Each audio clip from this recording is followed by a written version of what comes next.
Kaixo, bideo honekin egin nahi dudana da, C bateko gure ikasturteko errepaso labur bat egitea. Bai, saiatuko naiz ahalik eta arinen egiten. Eta saiatuko naiz, edo zentratuko naiz batez ere idazlanean. Azkenean daukagun egoera honekin, batzuek idazlana egitearekin nahiko izango duzue titulua lortzeko. Beraz, ona hemen bideoa, bai? Iritzi artikulua bada izenburua eduki behar du, izenburua izan behar da erakargarria, data eduki beharko du, eta bukaeran norberaren sinadura edo izena. Izena esan izuen ez jartzeko zeuen izen eta bi abizenak, beste izen bat jartzearekin nahikoa da, edo zeuen izena bakarrik, baina abizen gabe, ez oratu eta ez hasi Darth Vader eta horrelakoak jartzen. Gutuna bada hasierako agurra, amaierako agurra, data eta izena edo sinadura. Hemen orain ikusiko dugu datarena, baina hasierako agurra eta amaierako agurra kontuan eduki beharko dugu nori ari garen idazten. Ez da izango gauza bera lagun bat idaztea edo ikastetxe bateko zuzendariari edo herriko alkateari. Datak nola idazten dira? Barakaldon 2008ko ekainaren 15ean, Barakaldon 2008ko ekainaren 16ean, Barakaldo 2008ko ekainaren 15, Barakaldo 2008ko ekainaren 16a. Agurra esandakoa laguna bada edo ikastola bateko zuzendaria, ez da gauza bera. Gauza garrantzitsuak, hartu 5 minutu edo 10 minutu eta egin eskema. Egin ideia nagusien eskema, hori egiten baduzue, izango duzue ja idazlana eginda edo ia eginda. Bukatzerakoan irakurri birritan bukatu eta gero, hor komoda falta zait. Irakurri birritan, zuzendo gauzak, gauzaren bat aldatu baduzue, errapasatuz, ziurrenik, atzetik agertu den zerbaitekin, edo zerbait aldatuko du. Kontu zergatiboarekin, denok uste dut ulertzen duzuela ja, joan etorri biliegon izan ariturekin, ergatiborik ez dela erabiliko, baina gero zailtasunak etortzen dira esaldiak egiterakoan. Paragrafoak idazlanean denak antzekoak egin. Hau da, ez egin bat 2 lerrotakoa eta bestea 25 lerrotakoa. Saiatu, ez dakizen bat lerro, baina gutxi gora bera, banatu ez dakit, 50, 60, 70 hitz izan daitezke. Saiatu banatzen zati berdinetan edo paragrafoak, bai? Neurri berdinetako paragrafoetan. Paragrafo bat, ideia bat. Hau da, hemen ez du balio politikariek egiten dutena egitea. Idatzi edo hitz egin eta eserrere ez esatea. Paragrafo horren atzean egon barko da ideia bat, eta zuek horren inguruan eraiki duzue paragrafo hori. Nik esan nahi badut Coca-Cola txarra dela, idatzi beharko dut paragrafo horretan zergatik den txarra Coca-Cola. Sarrera egiteko gogoratu 4 teknika zeudela. Galdera erretorikoak, lehen eta oraingoaren arteko konparazioa, lehen ez genuen maskararik jartzen, baina orain koronavirusarekin bai. Komunikabidetako informazioa, nonbait ematen dizueten horrian jartzen badu daturen bat, euneko ez dakizen bat da ez dakizer, jarriko duzu, teknika hau ere aukeratuz gero. Edo gero norberaren pasarte bat, hau gertatu zitzaidan, txikia nintzenean, edo dena delakoa. Gogoratu hemen, eta ez dut jarri, sarreran tesia izeneko gauza bat zegoela, eta zen ez dakit, zuek asmatzen zenuten esaldi bat, nahiko, ba, ez dakit, gogorra zena edo, eta indarra zuena. Esaten zenuten, adibidez. Koronavirusarena ez da horrenbesterako izan. Eta hori da zuen tesia, eta gero defendatu beharko duzue idazlan osoan zehar, noski. Vale, erabaki idazterakoan idatziko duzuen ni, gu, inpertsonalki, edo zu, baina gero ez hasi. Ba, izenik uste dut hau eta guk egiten dugu, ze hori egiten baduzu bestea, eta egiten denean hau eta bestea, hau da, ez nahaztu, bestela izango da kakanaste bat. Erabaki eta jarraitu horrekin. Eta gero errepasatzerakoan, ba, begiratu hori. Bete eskatu zaizun rola. Esaten badizute, ume baten ama edo aita zara, ba ume baten ama edo aita zara, gero ez ara ez dakin ongo zuzendaria, eta esaten badizute larrituta zaudela, larriturik zaudela, ba larriturik zaude, eta horregatik idazten duzu. Bai, hori hemen. Puntuazioa. Puntuazioan ikusi genuen, sujetu eta objektuaren artean ez da jartzen komarik, hau da, nik koma ogia erosi dut, gaizki dago, nik ogia erosi dut. Objektu eta aditzaren artean ere ez dago komarik, nik ogia koma erosi dut, hori ere gaizki dago. Antolatzaien ondoren koma jarri. Hasteko, koma, alde batetik, koma, bestetik, beste alde batetik, eta horrelakoetan, koma. Baina jartzen badugu, baina, koma, ez, hori txarto dago. Baina ez dakizu, ez dakin hor, jarri beharko dugu. Bainaren ostean normalean ez da jartzen komarik. Vale, bi esaldi lotzen ditugunean eta juntagaio erabilita, koma jarri beharko dugu. Adibidez. Atzo goizean lanean aritu nintzen eta arratsaldean bizikletarekin jo nintzen buelta bat ematera. Lehenengoaren ostean koma jarri beharko dugu. Beste gauza bat da zerrenda bateko 3 gauza direnean.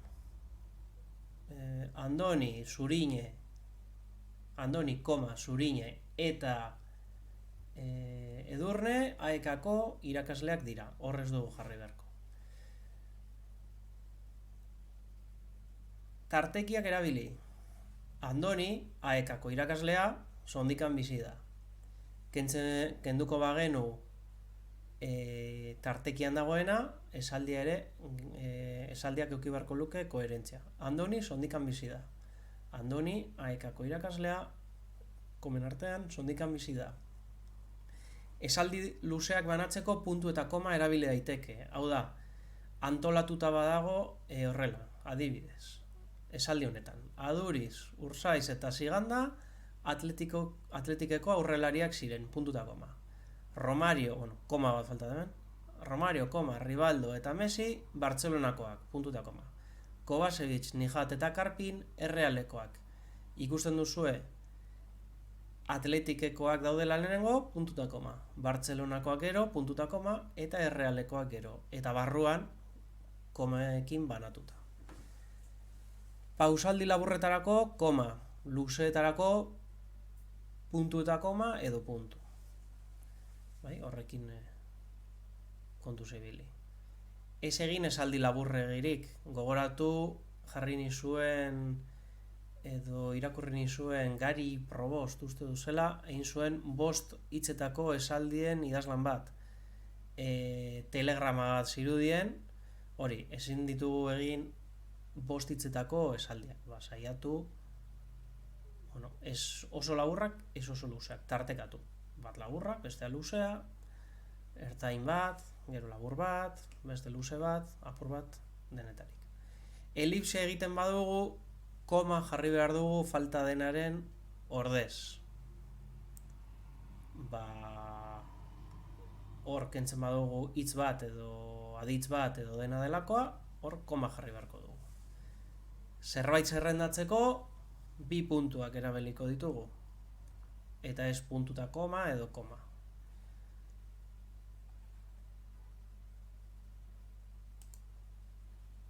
Elipsia zer zen? Behin eta berriz ez errepikatzeko hitz hori desagerraraztea, edo aditz bat desagerraraztea izan daiteke.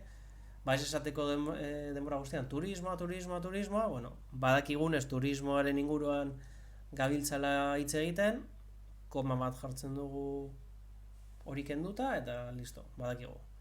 Beste aukera bat, atletik esan beharrean, lehoiak, zurigorriak, Guggenheim esan beharrean esparrago lataz egindako museo hori, ordezkapen lexikala da hori.